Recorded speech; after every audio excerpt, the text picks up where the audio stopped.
పరిశుద్ధుడైన యేసుక్రీస్తు నామమున మీ అందరికీ శుభోదయం. పరలోక కుటుంబ పరిచర్యక మందిర నిర్మాణము పనులు చాలా త్వరగా కొనసాగించబడుతున్నాయి. పని కొరకు ప్రార్థన చేయండి. అలాగే రేపటి దినము 21 ఆదివారం ఉదయం 9:30 మందిర ప్రతిష్ఠ కార్యక్రమంలో పాల్గొవలసిందిగా కోరుకుంటున్నాను.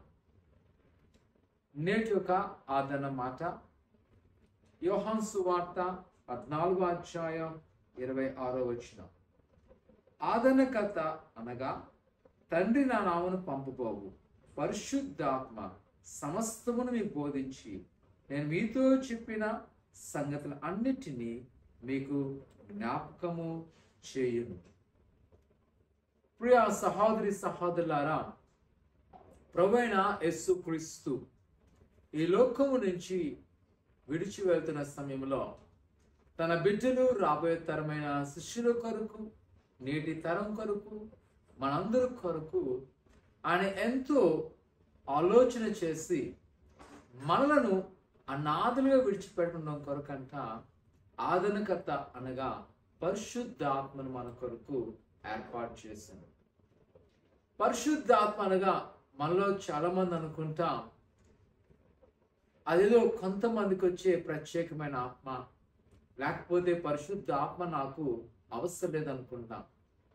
ప్రియ కుమార్తె ఈ వాక్యం తెలియజేస్తుంది. పరిశుద్ధాత్మ ప్రభువైన యేసుక్రీస్తు నీ కొరకు నాకు అనుకరించిన గొప్ప వరం. ఆయన ఒక ఆదరణకర్త. ఆయన ఏం చేస్తాడంట, మనకు సమస్తమును బోధించు. కొన్నిసార్లు కొంతమంది తప్పుడు మార్గంలో వెళ్తున్నప్పుడు వారు సమర్థించుకుంటారు, ఇది నా ఇష్టమని. కానీ పరిశుద్ధ ఆత్మదేవుడు తెలియజేస్తాడు ఏది మంచి ఏది చెడు. ఈరోజు ఈ లోకంలో కొంతమంది మనుషులు వారు అనుకూలమైన బోధలు బోధిస్తూ ఉంటారు.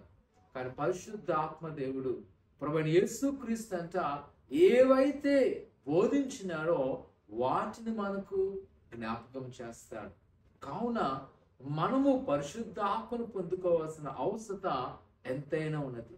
పరిశుద్ధాత్మ మనలో ఉండడం వలన జరిగే విషయాలంట మొదటిగా ఆయన తన ఆత్మను మనకు ఆదరణకర్తగా ఇచ్చి మనలను అనాథలుగా విడిచిపెట్టకుండా తోడై ఉంటాడు. రెండోదిగా ఆయన మనకు మంచిని చెడుని బోధిస్తూ ఏ విధంగా పరలోక రాజ్యం వెళ్ళాలో నేర్పించును.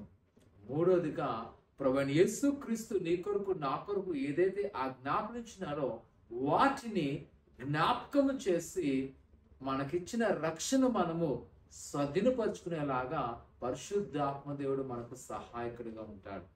ప్రియ కుమార్తె ఈ ఉదయకాల సమయంలో పరిశుద్ధాత్మ పొందుకోవడానికి కొరకు మనము సిద్ధపడాలి.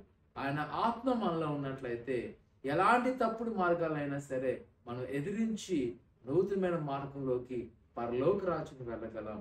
ఈరోజు నీవు పరిశుద్ధాత్మను పొందుకుంటావా? ప్రార్థన చేసుకుందాం. పరిశుద్ధులైన దేవానికి వందనాలు. నీ బిడ్డలైన వారిని మీరు జ్ఞాపకం చేసుకోండి. ఆయన నీ వాక్యం సెలవిచ్చే ప్రకారము నీ ఆత్మను మాకు అనుగ్రహించినారు అందరూ బట్టి ఉన్నారు. పరిశుద్ధాత్మ ద్వారా మీరు అనేకమైన కార్యములు చేస్తున్న బట్టి ఉన్నారు.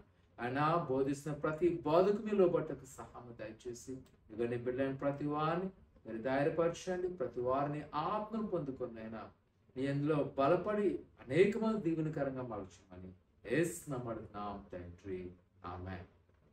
ప్రియ సహోదరి సహోదరులారా, పరిశుద్ధాత్మను అనుగ్రహించుటకు ప్రార్థన చేయండి. అభిషేకం పొందుకోండి. దైవాశీర్వాదంతో వాడబడండి. దేవుడి దీవించును గాక. ఆమేన్.